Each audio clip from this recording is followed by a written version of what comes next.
Hello everybody, thank you for attending. My name is Shahla Atapoor from University of Tartu. I got my master just 2 weeks ago. My thesis was about privacy-preserving cryptocurrencies and zk-SNARK. And today I'm going to give an overview on Zcash and an efficient zk-SNARKs with non-malleable proofs that we proposed in the second part of my thesis. I was working with a group of Professor Helge Liebman. This seminar has two main parts. In the first part, I'm going to talk about how Zcash uses zk-SNARKs, and in the second part, I will talk about an construction that we proposed for zk-SNARKs, which gives the non-malleable proof.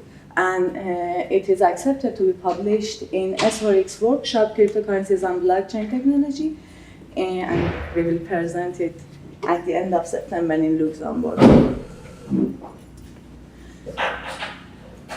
As you know, Bitcoin is a decentralized digital currency. Its network consists of a huge number of nodes around the world. They connected to each other. They do transactions directly without any trusted third party. And these transactions are recorded in a block, and each block connected to next block and create the blockchain. And in order to prevent double spending, this ledger is broadcasted to all the users. One very important privacy issue with Bitcoin is that Bitcoin is linkable. It means that, however, the addresses are pseudonymous, but still, since users are using just one or very few number of addresses, so it is linkable, as you can see here. One very known proposal to solve this issue is anonymous payments, privacy-preserving digital coins. And Zcash is one of the famous ones. And Zcash is a decentralized anonymous payment which is established on top of Bitcoin and was proposed by M.Sc et al. In 2014 and released in 2016.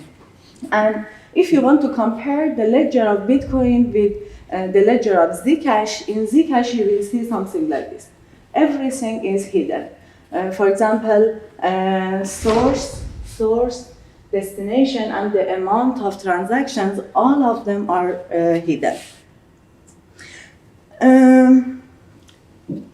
First, I want to explain a bit about zk-SNARK, since I will talk about the Zcash and how it uses zk-SNARK.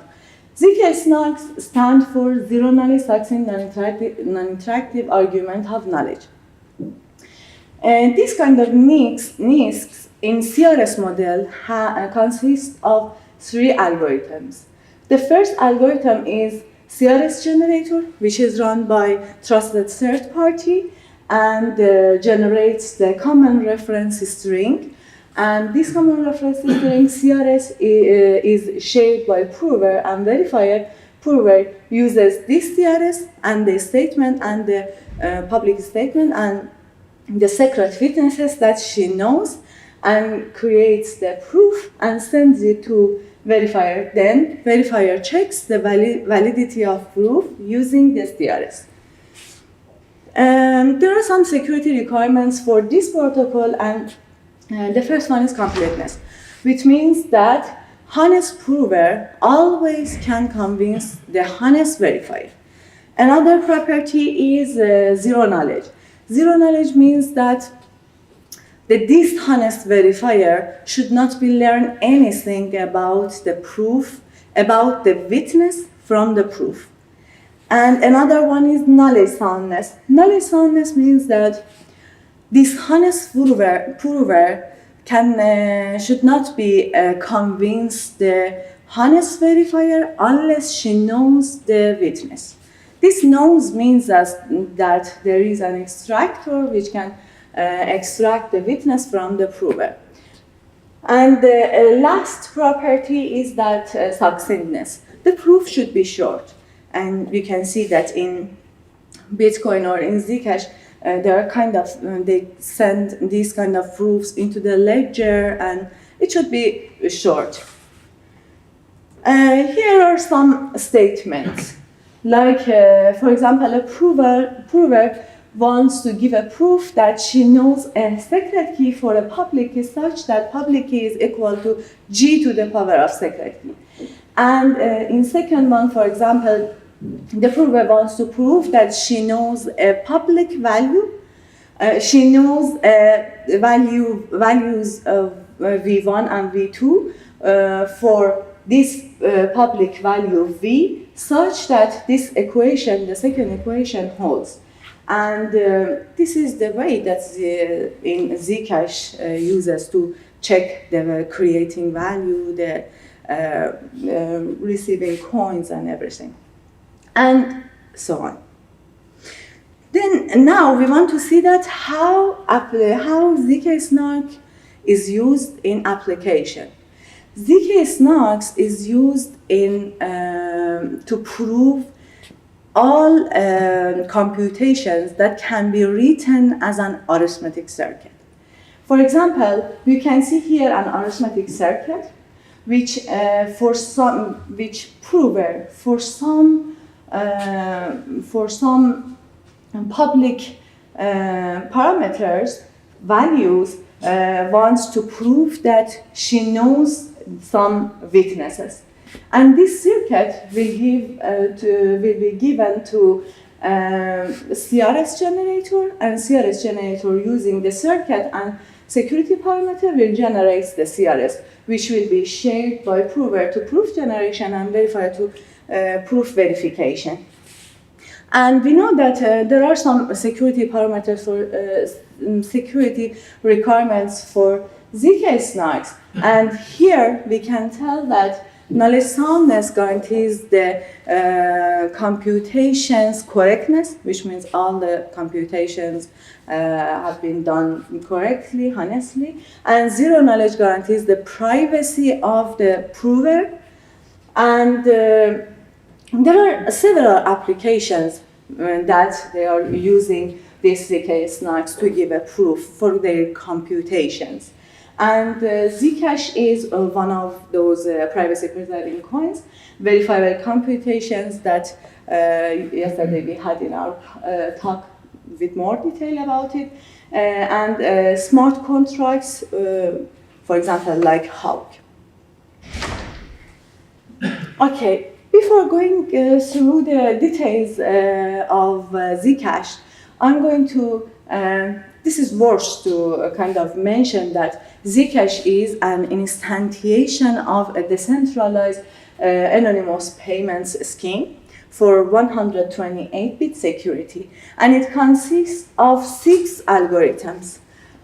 Setup for creating public parameters, create address to generate addresses, mint for minting a new coin, for spending kind of, verify transaction to verify the proof and signatures and everything, and receive to be convinced that, okay, I got the desired coins.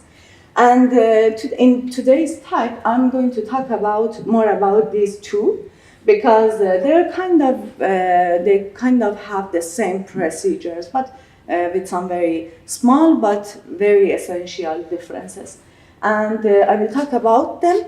And about POR, I will talk with more detail, because POR uses the zk-SNARKs. And zk-SNARK is used in POR algorithm. Okay, minting procedure. In minting procedure, a user A picks a secret key and runs a pseudo-random function on it and gets a public key.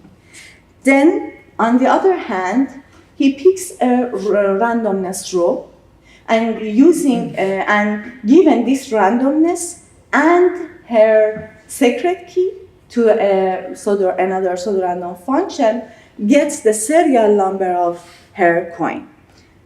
And then in previous slide, she continues by she picks again another randomness. Here you can see that we have two levels of commitments. In the first level, she picks another randomness, and given randomness R, randomness rho, and her public key to the commitment gets the K. And in second layer, again picks another randomness S, and gives gives randomness S and K and the value, which is the desired value for new coin, to a commitment, and gets the coin commitment. Actually, the output of this algorithm will be a mint transaction, which contains zk-SNARK, I mean coin commitment, and all the users can check the integrity of rules, the consistency of everything. And here, this transaction states for, I hereby spend V Bitcoin to create coin commitment, and here is a KS to prove consistency, as I mentioned. Here you can see that all the users will check the consistency of these values. But maybe you may notice that here somebody can pick K, and can pick K randomly and create a commitment and submit it. It's okay. Up to now, everything is okay. You can submit it. But the problem will appear when she or he wants to spend the coin. Because when you want to spend the coin, you will give the proof for these computations that you have been done, and you need the serial number, which kind of serial number that created by the same randomnesses and everything. You need, for consistency, you need all these information. So, and here you can see that it in this site it created coin commitment. These commitments will be placed in a leaf of a Merkle tree, and later in verification we will give the authentication path from this root at this moment that the commitment added to the tree, and we will give in the proof, in the verification we will check the authentication path from root to the spatial or particular commitment. Moving on, spending algorithm of Zcash, I would say that, as you can see here, everything is the same, kind of. Everything is the same, but with very essential and small differences. One difference is that I am, as a spender, I need to create coin somehow for you. You are as a receiver. I need to create a coin for you, kind of. I am minting again, but for you. Here, how we can do these things that I mentioned, here is that user B, the receiver, picks a secret key, runs the pseudorandom function, creates the public key, and gives it, it is public, the public key, and it is public. And then user A, sender, picks her public key, and she, the sender, picks these randomnesses, rho new, r new, s new, and v new. Picks this is the desired value of coin that we are going to spend. But she picks these randomnesses, and she kind of creates the commitment of coin for the receiver's public key. And then we know that in order to spend this coin, because the receiver in the future wants to spend this coin, so in order to create a situation that she can spend her coin, she needs some information, like these randomnesses that spender picked before. So spender needs to encrypt all this information with an encryption and sends it to the receiver. Receiver will decrypt it. Receiver needs to decrypt it, and then here, using her own receiver decrypted and using her own secret key, and this row runs another pseudorandom function and gets the new serial number which she just knows about it. Actually, here what was the problem if spender knew this serial number? Spender could do two attacks. Spender could double spend it. Spender could kind of track it, because if he knew, the spender knew this serial number, could track that, okay, now the receiver is spending this money and everything. Because of this, Zcash decided to use this kind of structure for that. And this algorithm has outputs a port transaction, which contains the root of Merkle tree, and the old coin's serial number, and the new coin's commitment, and a proof that I have done everything correctly. And actually, in Zcash, they instantiated all the pseudorandom function and commitments with SHA-256. And this transaction states for I am using up a coin with a value via old and a unique old serial number. In order to prevent double spending, they sent the old coin serial number to a list, the spent coins list. And I know some randomnesses for my coin, and that are consistent with the old commitment. And now I want to give an intuition behind the POR algorithm. One old coins comes in, one new coins goes out, and there are two value and public addresses at destination will be assigned to the new coins. And here you can see the serial number of old coin and the commitment of new coin, and a proof which says that the old coin was valid and value of old coin is equal to the value of new coin. But this is not enough. We need to, in order to create the situation, in order to use in practical cases, Zcash needed to kind of improve it. And the improvements of Zcash here was that they, instead of using 1-to-1 POR algorithm, they use 2-to-2 POR algorithm. This means two old coins come in and two old coins goes out. The second one was, as you know, in Bitcoin or all the digital currencies, there are some transaction fees. And they added a value, a public value, which will go into the public address in Bitcoin and will be paid by Bitcoin, the public Bitcoin.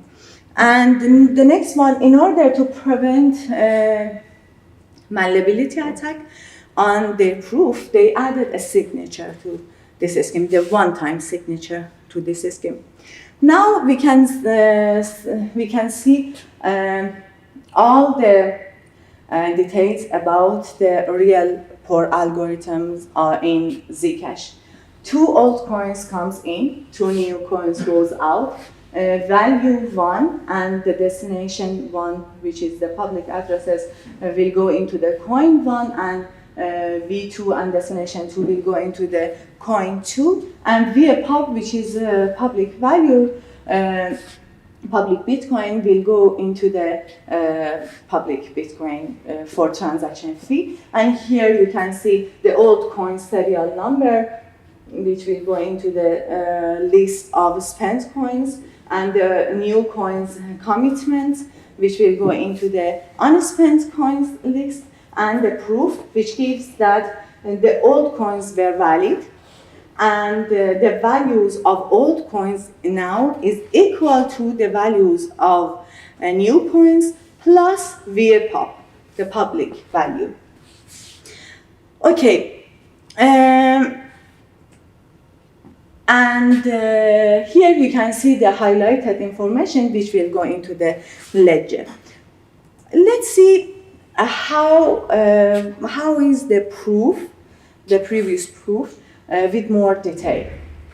For example, in this proof, whoever wants to give a proof for that she knows some secrets, which is here. For example, I know the authentication path and everything, and old coins and everything. She wants to give a proof for these secrets. She wants to give a proof that she knows these secrets for those public informations, and such that all these computations have been done correctly. And to sum up, we will say that all these computations will be done in an arithmetic circuit, and prover uses this arithmetic circuit by using the zk-SNARK and gives the proof for that she knows the witnesses for those statements, public statements. This is a sample of a sample port transaction. Here you can see the root of Merkle tree, old serial numbers, new coin commitments, VPOP, and info. Info is kind of the addresses and some information about the VPOP and the CPK, and these four are used for kind of the signature and prevent the malleability attack, MAC and everything. And here are the two ciphertexts that Spender puts the information, secret information that he picked and sends with encryption to the receiver. And here is the zk-SNARK proof. As you can see, it's very succinct and short, kind of 1 kilobyte. Okay, we covered the first part of the talk. And now I will move on a variation of Groth zk-SNARK, which with non-malleable proofs.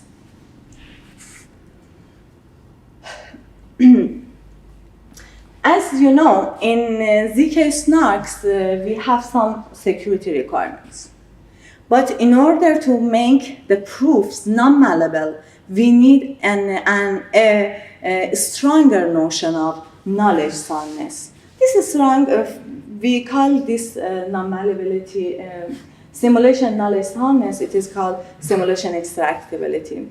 These are the same kind of. Simulation extractability means simulation knowledge soundness. What is the simulation knowledge soundness? Simulation knowledge soundness says that if prover have seen arbitrary number of simulated proofs, still she should not be able to give a proof to convince the verifier unless she knows the witness.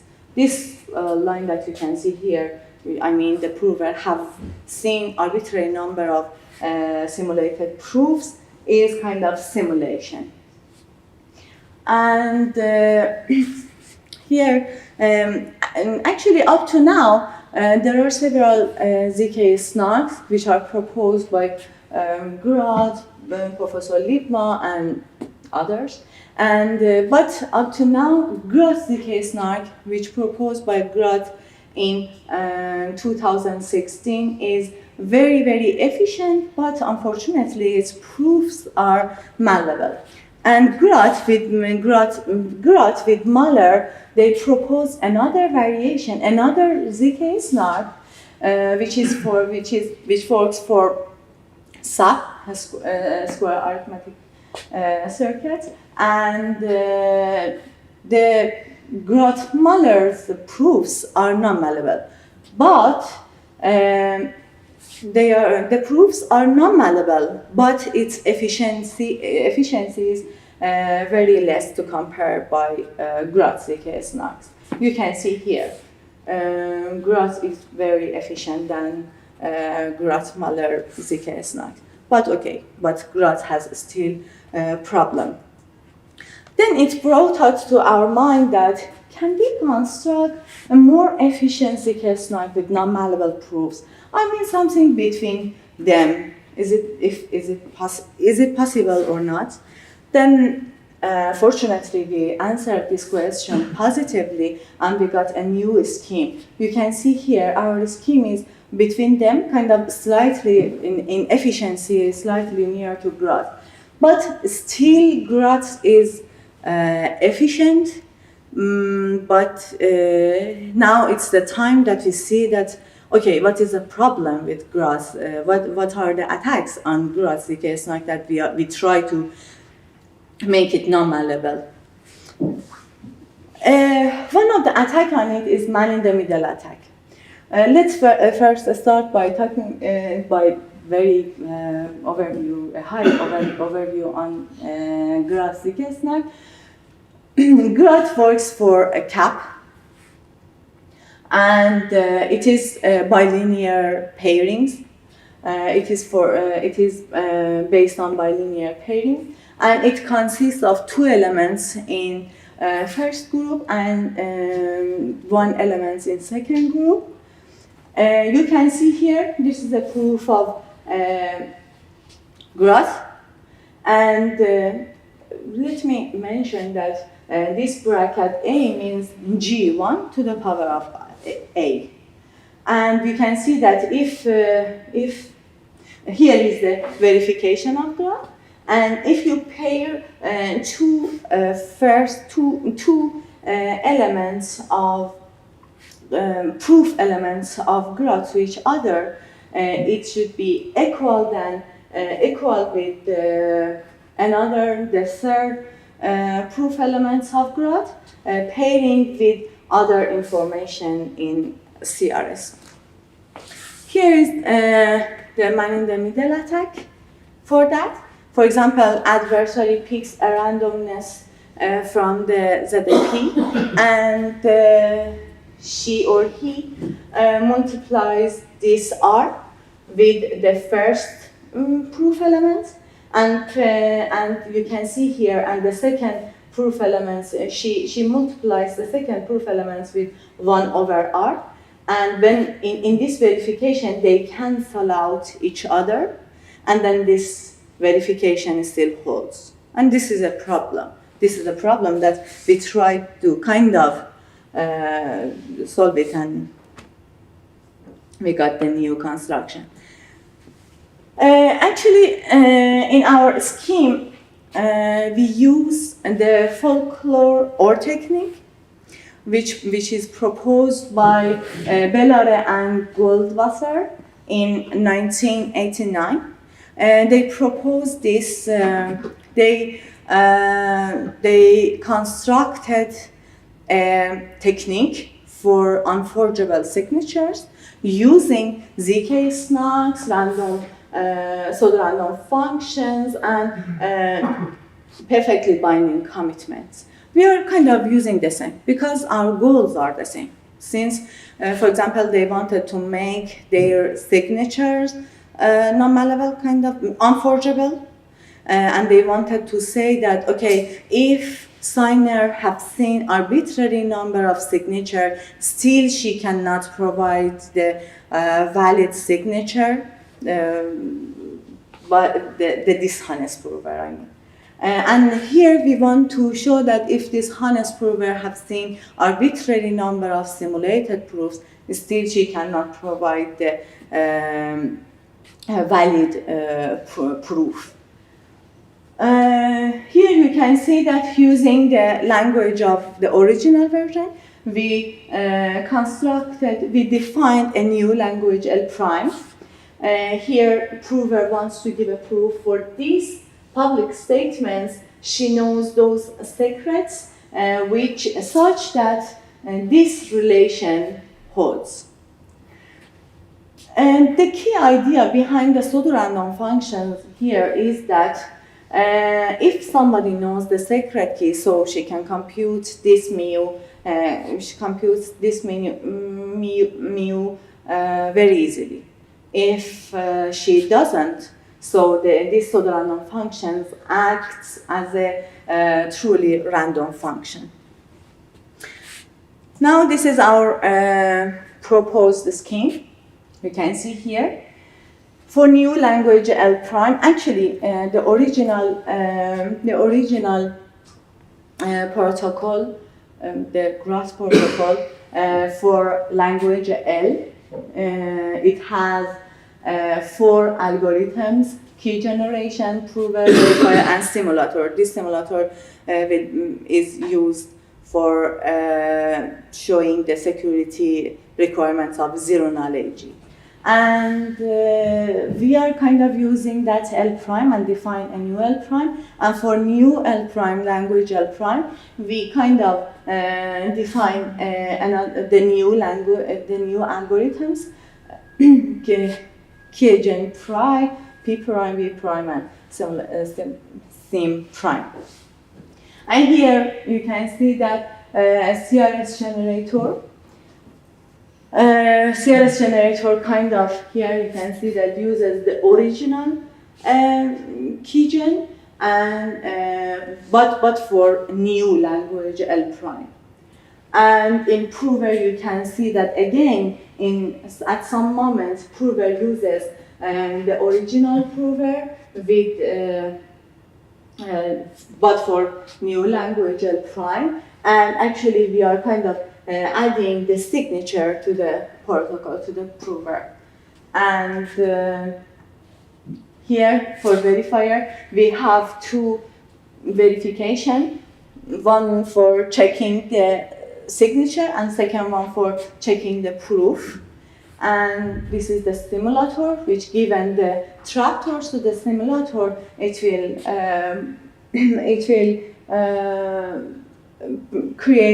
generate a proof without knowing the weaknesses. But actually, kind of we extended the size of the CRS, since we have a bit bigger arithmetic circuit, and all these computations have been done there. And then we instantiated the commitment and pseudorandom and function and pseudorandom functions commitments. We instantiated them with SHA-256, and for signature we use Bonnet-Boyen signature scheme. How it works, Bonnet-Boyen signature scheme. In setup, signer picks a secret key, puts it in a group. I mean, you can see here, she puts it as a key in G1 to the G1 to the power of secret key, and then this is called public key. And for signing signature, it uses this kind of structure. In second group, it gives 1 over m plus the secret key that she knows. For verification, they check this kind of verification. And here we can see that it's continuous here.